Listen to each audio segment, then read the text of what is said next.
ეს არის ედგარ ალან პოს ყორანი, რომელიც მე ვთარგმნე. თავზე ქოჩორი სადა გაქვს, რა დაგაქვს გადაპარსული, რომში ნაზარდი ფრთებია თუ ნალესია სპარსული. სახელ მაინც თქვი რა გქვია ღამე მოსულსა შენ განა. იგი ჩხავის უმალ არა. გამარჯობა, დღეს ვისაუბრებ აი ამ მშვენიერ e-book-ზე, Onyx-ის Books Note 1.5-ზე. თქვენ ერთად გავხსნი, ვნახავ რა არის ამ შავყუთში და პირველი შთაბეჭდილებებიც მექნება ალბათ.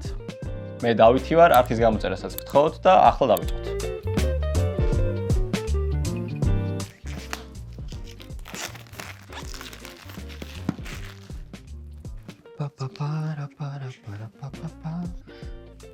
ძალიან crazy.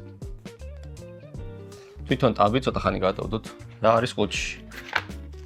დამტანი კაბელი Type-C, USB და Type-C. კალამი. სეიმის ამოსაღები ნემსი და დოკუმენტები.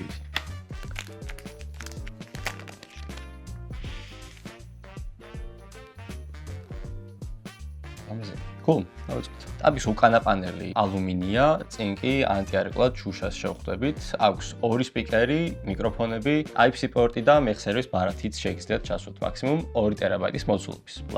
რადგან 10.3 ინჩიანი ეს ეკრანი სხვა ტექნოლოგიაა და ფურცლის მსგავსია, ვერ შევხვდებით ბევრ ფერს. რეზოლუცია აქვს საკმაოდ კარგი და ინჩზე 150 პიქსელია, თუმცა ეს ფერად ეკრანზე თუ შავ-თეთრ ეკრანზე გადავალთ, რეზოლუცია ორმაგდება და ინჩზე 300 პიქსელი ხდება. ასევე რადგან ეს ტაბი პროდუქტიულობაზეა გათვლილი, ეკრანის გამო სოციმედიის სკროლაშიც ნაკლებად მოწდებით. 3700 მAh-იანი ელემენტი აქვს და არ წარმომიდგენია მალე გახდეს დასაყრდენი ეს ტაბი მისი ეკრანის ტექნოლოგიის გამო. დღეების განმავლობაში იმუშავებს. ეს ეკრანი რადგანაც მელანია, განახლების სიხშირეც და განათებაც ნაკლებია. ფურცელთანაა მიახლოებული, ხალი რომ არ გვეთკინოს და დაგვეყალოს. შესაბამისად, ენერგიის მოხმარებითაც არ გამოირჩევა. თუმცა, რა თქმა უნდა, თქვენს გამოყენებას გააჩნია. შეიძლება მე ერთი კვირა არ დამჭირდეს ამ ტაბის დამუხტვა, მაგრამ თქვენ 2 დღეში დატენთ. გამოყენებას გააჩნია. არხი გამოიწერეთ.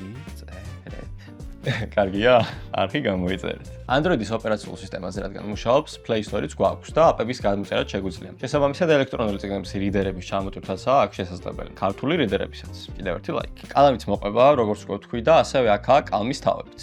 და ხო, გამომჩა, ჩართვის გელაკი თითის ანაბეჭდის სკანერიცაა თან. ასევე აქვს Wi-Fi და Bluetooth და მოკლედ რომ ვთქვა, ჩვეულებრივ ტაბად შეგვიძლია გამოვიყენოთ, ვიდეოების ყურებაც შეგვიძლია, თუმცა მაგთვის არაა ეს ტაბი. ეს მათთვისაა, ვისაც კითხვა და ხატვა უყვართ და სამსახურში თუ გიწევთ სხვადასხვა ფორმატის დოკუმენტების როგორც კითხვა, ასევე წერა, მშვენიერი არჩევანი მგონია. აი დავით აღმაშენებელს რომ მქონოდა ეს იმ ხელა ბიბლიოთეკას აღარ ატარებდა ყველგან. ჩაიგდებდა ჩანთაში ამ ტაბს და ექნებოდა ყველა წიგნი თან. თვალებსაც არ დაუძაბავდა და ადგენდა თან კალმით ჩანიშვნებსაც გააკეთებდა და იმ 24+1 წიგნზე ამით დასვამდა.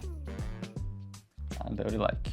ასეთ საინტერესო აღმოჩნდა Books-ის Note 1.5-ი. თუ ეს ტაბი აღმოჩნდა რომ თქვენთვისაც აღწერაში ლინკი მოინახულეთ. აქაც გამოიწერეთ და შემდეგ ვიდეომდე დაგემშვიდობებით. ჩაო!